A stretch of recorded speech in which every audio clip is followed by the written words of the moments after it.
Zena was a beautiful person who loved life. All she wanted to do was be a good mother. Zena Houghton lived life fearing her husband Radcliffe Houghton would kill her. Zena claims she suffered through years of physical abuse.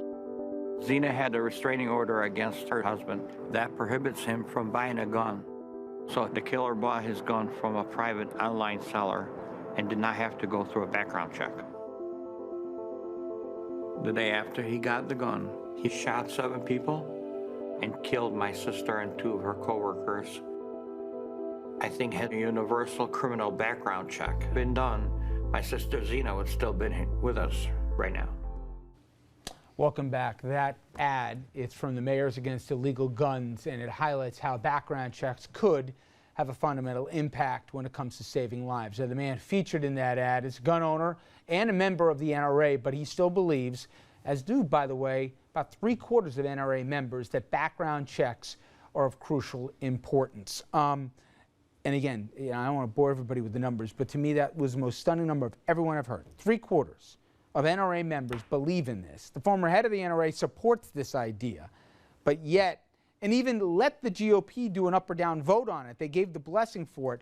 And today we hear from Boehner, it doesn't matter what happens in the Senate, before it comes to our floor, maybe making your point, no guarantees we're going to let this go up for an up or down vote here. So, as Harry Reid said today, the hard work only beginning right now. And I'm curious, do you remember in all your time in Albany, was there any emotional testimony or personal account on a subject that impacted your colleagues? All the time. And it wasn't just things you'd expect. One of the things that stands out would be the debate on gay marriage, where Danny O'Donnell and Deborah Glick, among other people, personalized it.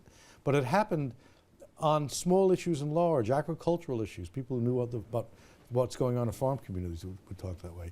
It's a very healthy thing when people can relate their real life experiences and use those as elements of a persuasive part of the debate process in the legislature. It happened all the time, and it's a good thing. It also brings attention to any issue being discussed, because you can go out and do anything you want, argue any issue, but when you humanize anything, it really has an impact, because people, whether they agree or not, will at least pay attention to your message and hear what they've got to say about it. It brings awareness. Do you think this issue has been humanized enough in the 118 days, Dominic? I mean, I always thought the best advocates, most obvious ones, those parents from Newtown, and we saw them on Sunday on 60 Minutes, and we've seen them before, but when they saw them as a collective, it broke your heart. And you know, caught you in the throat a few times when you heard them talking, and you could, without even trying, you couldn't help but think if it was your 6 or 7-year-old, and it hit home. I wonder, with all the PACs and the special interests and all that, if it connected to anybody, or am I just being a little naive here and on how how they make the sausage?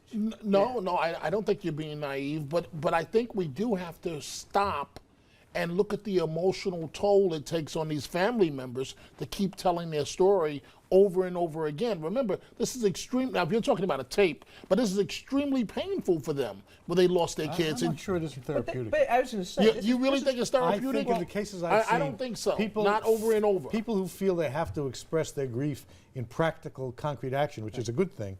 In many cases, I found people did not mind the... It's their decision to come forward and do this. And if that's therapeutic for them, and believe me, not just therapeutic, they're fighting for something they believe in, which is what America's about. No matter what that is, this is what they're about. And to that end, 3,300 names, Andrew, were read, in addition to the Newtown families, people just killed in this country at the end of the gun since Newtown.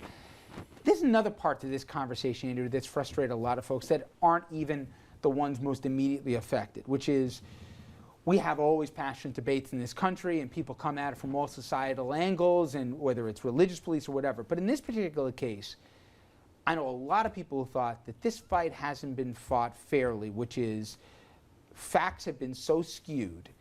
And you talk to people who really believe that somehow, some way, the government's going to come, kick your door down at night here if somehow, some way, you go through a background check, that there's an inevitability.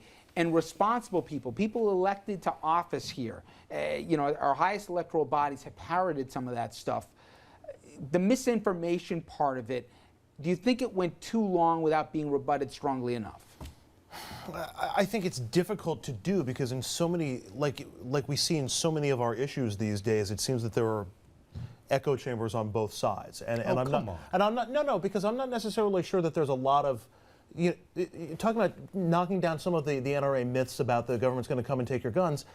I mean, there have been people on the left who have been saying that for a long time, but it doesn't necessarily penetrate the bubble. The Republican Party has been captured by call it a Tea Party extreme, people whose views, honestly held, are such that the party itself can no longer do anything but be no tax revenues, no abortion, nothing on guns, and they stop the debate. It's not a universal thing with every Republican. It's no, I didn't say it was. I said the party's been captured by it. It's the squeaky wheel right now. And what has happened is the men and women that are being very active on one side fight it against the men and women very active on the other side. That's what you're hearing about. The people in the middle that are the ones that are going to make decisions on this and tell their elected officials what to do. The question is, will this hit them or not? Well, and will this resonate? Well, we already know one name, and I'm curious from your standpoint, if Toomey, who co-authored this, Republican senator from Pennsylvania, okay? Nobody's going to confuse him as Mr. Liberal, let alone Mr. Moderate, okay? No, because he went against Arlen Specter. Okay. He already, Larry Pratt, who I've had on the air here, and with all due respect, a certified lunatic, okay? He has already made it public that Toomey's now enemy number one, and that he's going to do everything he can with his national database of supposedly more than 300,000 followers, et cetera, to make sure that he loses in the primary in Pennsylvania. My question is, will national Republicans actually stand up for Toomey, or do they go quiet or even support the gun groups? One of the things you mentioned before about today's vote versus what happens for the next vote and where it goes, there's two Democrats that decided to filibuster with the Republicans. They're up for election next year. Answer his question. No. Don't talk about Obama's dinners. And what I'm saying is the two that went with two Democrats went with the Republicans today up for election next year. Pat Toomey's got 4 years. Pat Toomey is a brilliant politician in the regards of what he's done. He ran twice for the U.S. Senate in Pennsylvania and won the second time. But Bobby, I'm he asking knows a what different to do. question, which so is what I'm saying after is, November, I heard so is, much that you're going to stand up. The party is going to learn their lessons from November, and they're going to try and do the Reagan Big Tent. Do you stand up for a Toomey? Pat Toomey's not up for election this year. He has. If he was.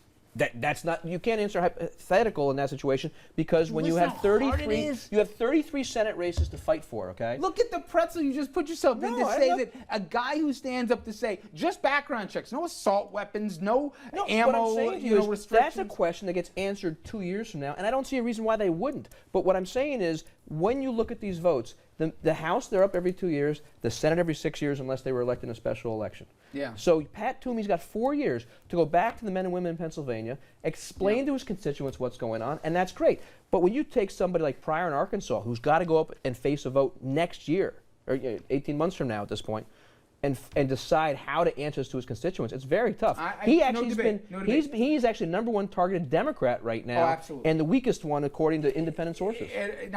And I like the guy for whatever it's worth, but you're right. He's a tough spot. Last question. I know we're heavy. Dominic, with the benefit of 20/20 hindsight, do you think the White House wishes that they push for just a background check? They didn't waste any energy on assault weapons or ammo clips, or do you think they would have been killed from the left if they just went for background checks? I think that at the end of the day, they're probably pleased with the effort they put forward. You have to have some room to negotiate. If they had started with the background checks, what would you negotiate? Fair enough. All right, we take a quick break here. When we come back, we're going to try and put a human face on this. And when we're talking about gun violence, we decided we're going to bring to the show someone who this is not just a theoretical issue, but a person who herself was shot and who lost a friend to it. She's standing by. We'll hear from her coming up next. Stay with us.